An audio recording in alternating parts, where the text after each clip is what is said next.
युद्धविराम तोडलेला आहे। आताची महत्त्वाची बातमी 5 वाजता युद्धविराम सुरू झाला होता, मात्र पुन्हा एकदा जम्मूच्या अनेक भागात गोळीबार सुरू झालेले आहे आणि या गोळीबाराला बीएसएफच्या जवानांनी उत्तर दिलेलं आहे। पाकिस्तानने युद्धविराम तोडलेला आहे। अटी शर्तींसह हा युद्धविराम पाळण्यात आला होता। दोन्ही देशांची संमती आली होती, मात्र पाकिस्तानने पुन्हा एकदा त्यांचा चेहरा दाखवलेला आहे। उधमपूर आणि सांबा सेक्टरमध्ये सायरन वाजवण्यात आलेले आहेत। आताची महत्त्वाची बातमी, उधमपूर आणि सांबा सेक्टरमध्ये सायरन वाजवायला सुरुवात झाली आहे। पाकिस्तानने पुन्हा एकदा शस्त्रसंधीचं उल्लंघन केलेलं आहे। उधमपूर आणि सांबा सेक्टरमध्ये टार्गेट करण्यात आलेला आहे, गोळीबार करण्यात आलेला आहे। उधमपूर आणि सांबा या दोन्ही सेक्टरमध्ये आता सध्या सायरन वाजवायला सुरुवात झालेली आहे। पाकिस्तानकडून पुन्हा एकदा युद्धविराम जो आहे तो तोडण्यात आलेला आहे। 5 वाजता ही घोषणा करण्यात आली की 5 वाजल्यापासून आता दोन्ही देशांच्या संमतीने युद्धविराम करण्यात आलेला आहे। 12 तारखेला दोन्ही डीजीएमओंची मीटिंगही होती। दोन्ही डीजीएमओ देशांचे भेटणार होते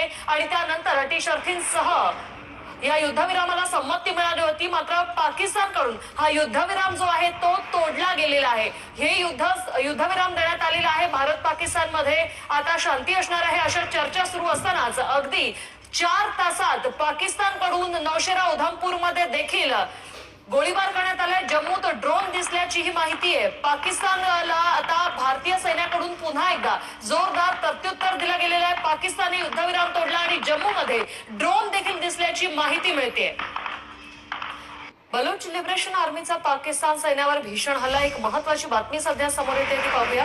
जम्मूच्या अनेक भागात पुन्हा गोळीबार, बीएसएफच्या जवानांकडून त्याला उत्तर देण्यात आलेलं आहे। पाकिस्तानने युद्धविराम तोडलेला आहे। आताची महत्त्वाची बातमी, 5 वाजता युद्धविराम सुरू झाला होता, मात्र पुन्हा एकदा जम्मूच्या अनेक भागात गोळीबार सुरू झालेले आहे आणि या गोळीबाराला बीएसएफच्या जवानांनी उत्तर दिलेलं आहे। पाकिस्तानने युद्धविराम तोडलेला आहे। अटी शर्ती